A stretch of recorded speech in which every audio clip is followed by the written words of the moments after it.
Elon Musk Israel में, जी हां, उनकी मुलाकात हुई है इजरायली प्राइम मिनिस्टर नेतन्याहू से और इनको विजिट कराया गया है उन जगहों पर जहां पर हमास ने हमले किए थे। आज की इस वीडियो में हम देखेंगे कि इलॉन मस्क जो ट्विटर यानी एक्स के मालिक हैं, उनके इस दौरे का क्या मकसद था। क्या इलॉन मस्क को फंसा लिया गया है? इजराइल के मिनिस्टर ने ट्वीट की, बड़ी उसमें ना बड़े ढके छुपे अल्फाज में तनकीद नज़र आ रही थी। उन्होंने कहा कि मैं आपको वेलकम करता हूं, आपको मुबारकबाद देता हूं for reaching a principle understanding with the ministry of communication under my leadership. उन्होंने कहा कि एग्रीमेंट के मुताबिक जो स्टारलिंक कम्युनिकेशन है वो स्पेसिफिक जगहों पर काम कर सकेगी, इजराइल में अपने नेटवर्क्स को लगा सकेगी, इंक्लूडिंग गजा स्ट्रिप। अब आपको याद होगा कि हमने थोड़े दिन पहले वीडियो बनाई थी कि इलॉन मस्क ने ऐलान किया था कि हम गजा में स्टारलिंक के थ्रू इंटरनेट प्रोवाइड करेंगे। उस पर इजराइल का शदीद रिस्पॉन्स आया। इजराइल ने कहा हम आपके साथ ताल्लुकात को ख़त्म कर देंगे। इलॉन मस्क को कहा, इलॉन मस्क वहाँ पर बैकफुट पर आए और उन्होंने कहा नहीं जी, ऐसा हो ही नहीं सकता, हम किसी के मशवरे के बगैर गजा में एंटर हों। और उन्होंने कहा हम तो इमदादी सामान के लिए कह रहे थे। तो अब उन्होंने कहा कि जी स्टारलिंक, यानी वो जो धमकी दी थी ना कि स्टारलिंक के साथ सारे ताल्लुकात को मुनक़ता कर देंगे, बाइकआउट कर देंगे, इजराइल ने कहा नहीं, हाँ हम अब आपको वेलकम करते हैं और हमारी सरपरस्ती में हमारी मर्जी होगी कि कहाँ कहाँ पर आप गजा में अपना इंटरनेट पहुंचाएंगे। उन्होंने कहा कि दिस अंडरस्टैंडिंग इज़ वाइटल, कि हमास हमारी दुश्मन है, इंसानियत की दुश्मन है। ये यानी इनडायरेक्ट शायद उनको टॉन्ट लगाया कि समझें, आप समझें, ये इंफॉर्मेशन ज़रूरी है कि वो दहशतगर्द हैं। और फिर उन्होंने आखिरी लाइन में वो मुझे टॉन्ट से भरी हुई लगी। उन्होंने कहा कि during your time in Israel I hope that you will be able to gain valuable insight, यानी आप अब आ गए हैं, अब आपको सच्चाई का पता चलेगा। And that it will serve as a springboard for future endeavours as well as enhance your relationship with the Jewish people and values we share with the entire world. I welcome you to Israel. साथ ही उन्होंने Israel के जो prime minister है Netanyahu, उनके साथ उन जगहों का विजिट किया जहां पर हमास के हमले हुए थे। ये सारी फुटेजेस आप देख सकते हैं। वो पूरी, जिस तरह आजकल वो उन जगहों पर ले जाया जाता है जहां पर कोई हादसा हुआ होता है, तो वहां पर उन्होंने पूरी फौज की निगरानी में, पूरी इजरायली फौज की पिस्तौलों के साए तले इलॉन मस्क चल रहे थे और थोड़े थोड़े घबराए हुए भी लग रहे थे। और उन्होंने वहाँ पर कहा नहीं जी, हम आपके साथ हैं, हम इजराइल के साथ हैं। यहाँ पर ऑब्वियसली कुछ लोगों ने यही कहना था कि ये भी बिक गया, ये भी बिक गया। वहाँ पर जाकर उन्हीं की ज़ुबान बोलना शुरू हो गया। और जो ट्विटर पर प्रो फ़लस्तीनी एक्टिविस्ट बैठे हुए हैं, उन्होंने शदीद तनकीद की। उन्होंने कहा कि आप तो बात करते थे फ्री स्पीच की, आखिरी प्लेटफॉर्म ये एक्स ही बच गया था जहां पर फ्री स्पीच कुछ हो रही थी, जहां पर फ़लस्तीन और इजराइल दोनों का नैरेटिव आ रहा था। मेटा की बात करें, फेसबुक की, तो उन्होंने तो काफ़ी ज़्यादा क्रैकडाउन किया है फ़लस्तीनी रिलेटेड पेजेस पर। और वो तो साफ नज़र आ रहा है कि वो प्रो इजराइल उनका एक स्टैंस हमें नज़र आ रहा था और वो बात करते थे कि एंटीसेमिटिज़म नहीं होना चाहिए। तो यहाँ पर ट्विटर पर कुछ आज़ादी थी कि फ़लस्तीन के हक़ में कुछ मवाद आ रहा था। तो अब उनको यही डर लग गया कि इलॉन मस्क पर एक दबाव डाला जाएगा कि वो अपना इस जो उनका एक स्टैंस था ट्विटर पर कि दोनों साइड्स के नैरेटिव दिखाए जाएंगे, अब वो बात नहीं रहेगी और इजरायली नैरेटिव प्रिवेल करेगा। Obviously this is a propaganda warfare. आजकल की दुनिया में जो भी जंग होती है वो हाइब्रिड वॉरफेयर होती है, जिसमें मीडिया एंड सोशल मीडिया का एलिमेंट भी बहुत ज़रूरी होता है। और हर साइड की कोशिश होती है कि वो इंफॉर्मेशन का कंट्रोल अपने पास रखे, वो ज़्यादा से ज़्यादा अपने हक़ का नैरेटिव दे।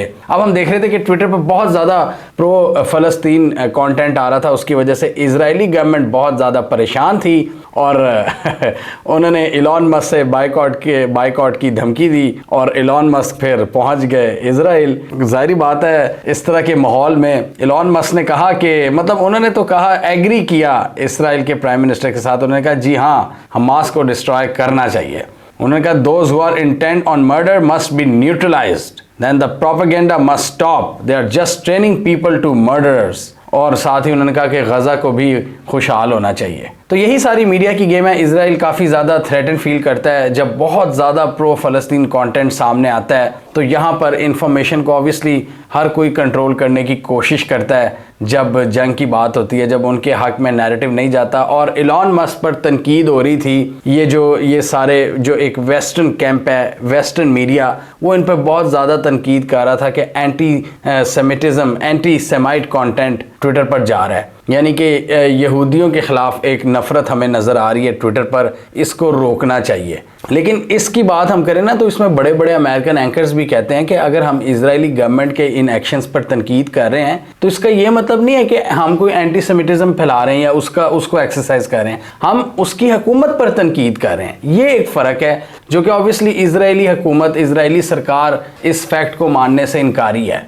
वो इसको पर्पसली दबाते हैं इस फैक्ट को कि एंटी सेमिटिज्म कुछ और चीज़ है और एंटी नेतन्याहू वो कुछ और चीज़ है, क्योंकि वो हम उनकी गवर्नमेंट पर तनकीद कर रहे हैं। हम यहूदियों से नहीं, हमें नफरत है तो इनकी गवर्नमेंट के एक्शन से जो ये कर रहे हैं गजा पर। तो ये अमेरिका के एंकर्स भी, आप ये सेथ मायर्स वगैरह को देख लें, ट्रेवर नोआ को देख लें, आप स्टीफन कॉलबर्ग को देख लें, ये सारे ये भी यही बातें करते हैं कि भाई ये एंटी सेमिटिज्म नहीं है कि अगर हम इसराइल की सरकार पर कोई तनकीद करते हैं। तो इसराइल की सरकार पर जब तनकीद शदीद हुई तो ये सारे घबरा गए और अब ऑब्वियसली फिर ये मीडिया एक वॉरफेयर है जिस पर हर कोई फोकियत हासिल करना चाहता है। इस हवाले से इलॉन मस्क पर भी शदीद तनकीद हो रही है। इलॉन मस्क पर ऑब्वियसली काफ़ी ज़्यादा दबाव था। ये भी पीछे अब ये भी कुछ रिपोर्ट्स आई हैं, ये CNN के मुताबिक कि एक बहुत बड़े क्राइसिस में फंस गया था ट्विटर के एडवर्टाइजर्स, यहाँ से दौड़ना शुरू हो गए थे और वो एडवर्टाइज़र हैं जो कि जिन्होंने पास में इसराइल को सपोर्ट किया हुआ है, जिसमें डिज्नी है, IBM, फॉक्स स्पोर्ट्स और यूरोपियन कमीशन। ये एडवर्टाइजिंग से कतरा रहे थे कि मतलब एक किस्म का थ्रेटन कर रहे थे इलॉन मस्क को कि हम ज़्यादा इस पर फिर स्पेंड नहीं करेंगे पैसा अगर आपने इसको कंट्रोल ना किया इन्फॉर्मेशन को। तो ये भी एक थ्रेट था जिसकी वजह से इलॉन मस्क को अपनी जगह से उठना पड़ा और इसराइल वो तशरीफ़ अपनी लेके गए हैं और काफ़ी ये क्रिटिकल टाइम्स हैं। साफ पता लग रहा है कि दबाव इन पर क्लियर था। अब ये सारे ऑब्वियसली अमेरिकन बेस्ड प्लेटफॉर्म्स हैं, ये मेटा हो गया, गूगल, ये एक्स, तो इनमें काफ़ी हद तक अब अमेरिका की किससे दोस्ती है? अमेरिका की इसराइल से दोस्ती है। तो अब आप जहाँ पे कहते हैं ना ये फ्री स्पीच, वेस्ट की फ्री स्पीच, ये सारा मतलब ये उनकी हद तक ही होती है फ्री स्पीच। जब दुनिया पे बात आती है तो वो फ्री स्पीच ख़त्म हो जाती है। तो अब वो देखें, अब यहाँ पर फॉरेन पॉलिसी ऑब्जेक्टिव वो अपने प्लेटफॉर्म्स पर भी उसको इम्प्लीमेंट करने की कोशिश करते हैं। अब अमेरिका के ताल्लुकात हैं इसराइल से, इसराइल ने अमेरिका बहादुर को शिकायत की। अब मेटा तो पूरा उस पर कर रहा था कि फ़लस्तीनी पेजेस को बंद किया जा रहा था। एक्सी एक डोमेन ऐसी रह गई थी जहाँ पर खुल के तनकीद हो रही थी। अब आप कह सकते हैं कि उसको भी मैनेज करने की कोशिशें की जा रही हैं कि एंटी सेमिटिज़म ना फैले, इसमें एंटी सेमिटिक कंटेंट उसको ना चलाने दिया जाए। लेकिन हमें यह देखना होगा कि इसकी आड़ में कहीं इसराइल की गवर्नमेंट पर तनकीद वही तो एंटी सेमिटिज्म में तो नहीं शामिल कर देंगे, वो मतलब उसको उससे इक्वल तो नहीं कर देंगे। अगर उसको इक्वल कर देंगे तो फिर तो इसराइल की हुकूमत पर भी तनकीद करना बड़ा मुश्किल हो जाएगा। तो ये इलॉन मस्क को अब देखना है कि इलॉन मस्क ने पहले बड़े बड़े दावे किए थे कि हमारा ये एक फ्री स्पीच प्लेटफॉर्म होगा और पूरी दुनिया ने इलॉन मस्क की तारीफ़ की कि इन्होंने अपने प्लेटफॉर्म को इतना खुला रखा है, हर कोई इस पर अपनी बात कर सकता है। इवन ये जो ईरान के सुप्रीम लीडर हैं, इन्होंने एक ट्वीट की जिसमें डायरेक्ट थ्रेट था इसराइल को। लेकिन इलॉन मस्क ने यही कहा कि देखो हम इनसे इख्तलाफ करते हैं, लेकिन वो पोस्ट हटाई नहीं। वो एक बड़ी एक ज़बरदस्त एक एग्जाम्पल थी कि किस तरह एक्स पर हर कोई अपना पॉइंट ऑफ व्यू दे सकता है। लेकिन अब इस हवाले से सवालात लाजमी उठ रहे हैं और जो एक्टिविस्ट हैं वो इलॉन मस्क से ये भी मुतालबा कर रहे हैं, वो हैशटैग चला रहे हैं कि विजिट गज़ा, कि गज़ा का भी विजिट करो, वन साइडेड ना रहो। ये अमेरिकन गवर्नमेंट पर भी तनकीद होती है कि आप खाली इसराइल के राइट की बात ना करें, Israel has the right to defend itself. आप फ़लस्तीनी बच्चे जो शहीद हो रहे हैं, जो गज़ा में जो अमवात हो रही हैं, जो ह्यूमैनिटेरियन क्राइसिस है, उस पर भी तो कोई बात करे ना। तो इस पर तो बर्नी सैंडर्स जो कि खुद एक ज्यूइश हैं, वो भी आवाज़ उठा रहे हैं। वो कह रहे हैं कि ये क्या अमेरिकन गवर्नमेंट की वन साइडेड पॉलिसी है कि ठीक है अगर आपने इसराइल को सपोर्ट करना है, आपका दोस्त है, करें, लेकिन जो उधर जाने ज़ाया हो रही हैं उनके बारे में कौन बोलेगा। तो यहाँ पर हम देखने के इलॉन मस्क का जो फ्रीडम ऑफ स्पीच वाला सारा नैरेटिव है वो थोड़ा कॉम्प्रोमाइज़ होता हुआ हमें फील हो रहा है। और हम उम्मीद करते हैं कि ट्विटर या एक्स पर ये सारी चीज़ ना हो और हम कम से कम हुकूमतों के एक्शन पर तो तनकीद कर सकें ना। ये ना हो कि हम हुकूमत के एक्शन पर तनकीद करें और हमें लेबल कर दिया जाए कि जी हम कोई एंटी सेमिटिज़म फैला रहे हैं या हम किसी फ़लानी कोई रेसिज्म में मुलविस हैं। अगर किसी हुकूमत के एक्शंस की बात होती है, ये बड़ी इंपॉर्टेंट चीज़ है और हम उम्मीद करते हैं कि इलॉन इलॉन मस्क अपने इस प्रिंसिपल से नहीं हटेंगे। और दूसरा, जैसे मैंने इनका एजेंडा बताया कि स्टारलिंक कम्युनिकेशन, पहले तो इजराइल ने कहा था हम इनका बॉयकॉट कर देंगे, लेकिन उस पर भी इलॉन मस्क को झुकना पड़ा।